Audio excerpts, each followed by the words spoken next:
You do everything right. You don't spend recklessly, you don't have credit card debt, you budget, you save. You buy things only when they're on sale. And yet, you look up one day and realize you're still stuck. Your savings account feels underwhelming. Your net worth is crawling. And somehow people who seem less responsible than you are pulling ahead. They take nicer vacations, they own assets, they have options. And you're sitting there thinking, wait, what am I doing wrong? If that feels uncomfortably familiar, yeah, this video is for you. My name is Leo, and I spend way too much time thinking about why being responsible with money actually keeps a lot of people poor. And if you're someone who works hard, plays by the rules, avoids financial mistakes, but still feels like you're running in place, make sure to hit that subscribe button and give this video a thumbs up if it helps you see money a little differently. Because here's the thing, most people aren't bad with money. They're too good at following the wrong rules. Let's start with something basic. When most people say they're responsible with money, what they usually mean is they don't take risks, they avoid debt, they save whatever is left over, they prioritize security over growth. That sounds smart. That sounds mature. But here's what most people don't realize. That definition of responsibility was never designed to make you wealthy. It was designed to make you manageable, stable, predictable, safe. Which is great if your goal is to survive, not if your goal is to build wealth. Let me hit you with a stat that should make you pause. According to Federal Reserve data, the median savings balance for Americans is under $8,000. Read that again. Half the population has less than that. And here's the crazy part. Most of those people would describe themselves as financially responsible. They budget, they save, they avoid dumb decisions. So why are the results so bad?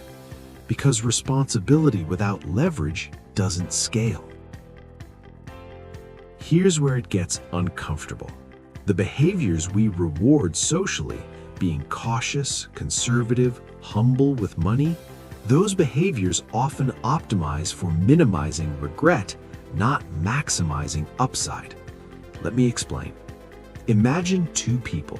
Person A, the responsible one, saves $500 a month, keeps money in a savings account, avoids investing because it feels risky. After 10 years, $500 times 12 times 10 equals $60,000 saved. Sounds decent, right? Now adjust for inflation. At 3% inflation, that $60,000 has the purchasing power of about $44,000. 10 years of discipline, and you're barely ahead. Person B, the irresponsible one, invests $500 a month, sometimes feels uncomfortable, takes calculated risks. At a modest 8% annual return, that same $500 becomes around $91,000. That's a $47,000 difference from the same effort. The difference wasn't work ethic, it was where the money was allowed to go. Now, you might be thinking, okay, Leo, but being responsible feels right. It feels safe. Exactly. And that's the problem. The human brain is wired to prefer certainty over growth. Psychologists call this loss aversion. We feel losses about twice as strongly as gains. So avoiding risk feels like winning, even when it isn't. Here's what most people don't realize. Your brain celebrates not losing money the same way it should celebrate making money. And over time, that rewires your decisions. You start optimizing for comfort instead of outcomes. Let's talk about savings advice. You've probably heard this 1,000 times. Just save what's left at the end of the month. Sounds reasonable, But mathematically, it's a disaster. Because what's left over is usually what your lifestyle allows, not what your future needs. Lifestyle expands to fill income, always. If you make $3,000 a month, you'll find a way to spend $2,800. If you make $6,000, you'll find a way to spend $5,500. Responsible people are especially good at this. They don't overspend recklessly. They responsibly upgrade everything. Better apartment, better car, better groceries. Still broke, just cleaner. Now let's touch the most controversial part: debt. Responsible people hate debt, and bad debt, they're right to. But here's the uncomfortable truth. Avoiding all debt is one of the fastest ways to cap your financial ceiling. Why? Because debt is a tool. Used poorly, it destroys lives. Used correctly, it accelerates them. Here's a simple example. You save for 10 years to buy a $300,000 rental property in cash. Responsible, safe. Or you use $60,000 as a down payment and let leverage work for you.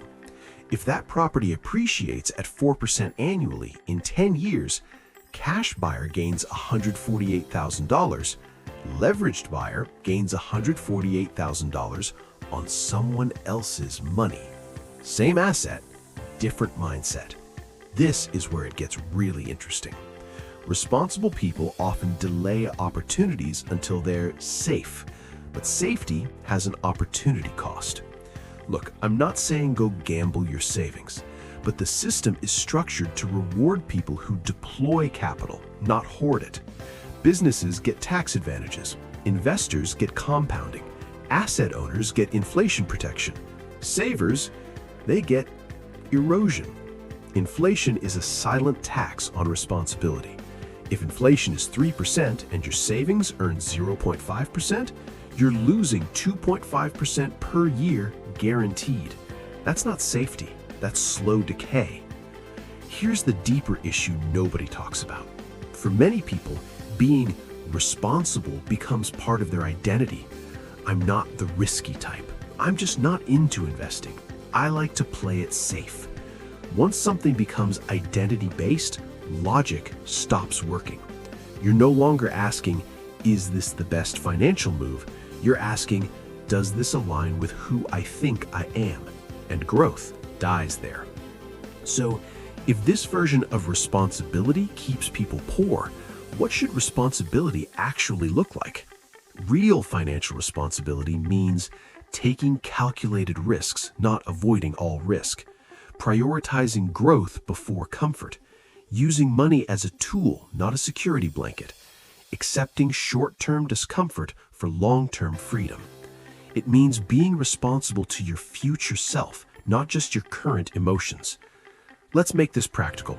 Here are 5 shifts you can make, starting now. Redefine safe.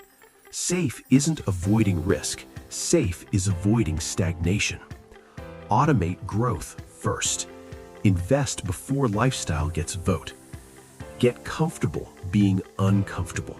If your finances feel calm all the time, you're probably underexposed to opportunity. Learn the math. Fear shrinks when numbers get clear. And stop confusing discipline with progress. Discipline without direction, it's just endurance. Look, being responsible didn't fail you. It just wasn't enough. Responsibility is the floor, not the ceiling. And once you understand that, you stop asking, how do I avoid mistakes? And start asking, how do I build something bigger? That's when everything changes. If this video helped shift how you think about money, hit like, subscribe for more videos like this, and I'll see you in the next one. Because thinking differently about money is the first investment that actually compounds.